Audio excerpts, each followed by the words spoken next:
Shalom Sobat Pemenang yang dikasih oleh Tuhan. Saya percaya hari ini kita berkemenangan bersama dengan Tuhan Yesus Kristus. Nah Sobat Pemenang, masalah tantangan akan selalu kita hadapi. Tetapi tahukah saudara, Tuhan ketika Ia menebus kita dengan darahnya yang mahal, Ia membebaskan kita dari dosa, lalu Ia memberikan Roh Kudus tinggal dalam diri kita. Karena Ia ingin tantangan yang sebenarnya adalah kita menjadi semakin serupa dengan Kristus. Dan itulah puncak kemenangan kita sebagai orang percaya. Jadi apapun kemenangan demi kemenangan kita capai dalam hidup ini, kalau kita tidak menjadi semakin serupa dengan Kristus, semua kemenangan itu akan sia-sia. Jadi pastikan kemenangan kita puncaknya adalah semakin serupa dengan Kristus. Nah Sobat Pemenang, renungan kita hari ini, Tuhan punya prinsip dan kehendak supaya kita hidup berbuah baginya. Itu sebabnya setelah Ia bangkit dari kematian, Ia memerintahkan amanat agung dan mencurahkan Roh Kudus-Nya ke dalam hati kita. Dasar renungan dari Matius pasal 25 ayat 1 sampai dengan 46. Nah Sobat Pemenang, inti renungan kita hari ini adalah perkataan Tuhan Yesus yang tercatat dalam Kisah Rasul 1 ayat yang ke-8. Tetapi kamu akan menerima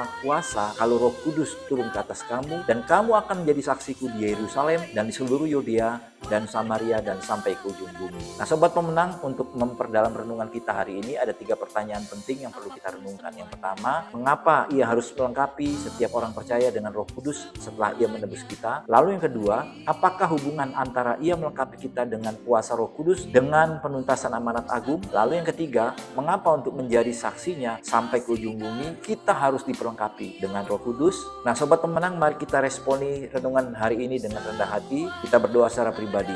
Tuhan, terima kasih Engkau telah menebusku dengan darah-Mu yang mahal dan melengkapi aku dengan Roh-Mu yang kudus. Karena itu, mampukan aku untuk melangkah menjadi saksi-Mu seumur hidupku. Nah Sobat Pemenang, doa syafaat kita hari ini, mari kita berdoa bagi gereja-gereja di tanah Papua benar-benar menjadi alat bagi Tuhan yang efektif untuk menghadirkan kerajaan Allah dan menjadi mitra yang sehat bagi pemerintah NKRI dalam membangun SDM yang unggul. Nah Sobat Pemenang, mari kita responi perintah Tuhan Yesus untuk menuntaskan amanat agung dengan mulai berdoa 5 to 1 action every day hari ini. Bapa, dengan Roh-Mu yang kudus, mampukan aku untuk aku berani, berikan aku hikmat untuk aku bisa mengatakan Injil-Mu kepada satu orang 5 menit hari ini ya Tuhan. Nah Sobat Pemenang, selamat melakukan firman Tuhan, hidup dalam firman Tuhan, dan selamat mengerjakan, berkarya dengan Roh Kudus untuk menuntaskan amanat agung. Tuhan Yesus memberkati.